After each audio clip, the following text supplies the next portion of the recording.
मैं मौसम पुल पर खड़ा हूँ। मौसम पुल पर ये रोड कड़ानन आता जाता है, जो पूरा रोड सुनसान है। अभी रात को 9:30 बजे है।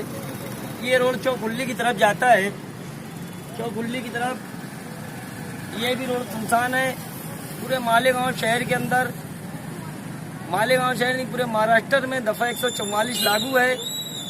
मालेगांव शहर के अंदर भी उसका पालन किया जा रहा है। जो लोग रोड पर नजर आ रहे हैं वो कुछ अपने काम से लिए, अपनी ज़रूरत के लिए, सामान लेने के लिए वो घर से निकल रहे हैं। अभी इस शहर में, मालेगांव शहर दफा 144 लागू होने की वजह से पूरे शहर के अंदर दुकानें बंद है।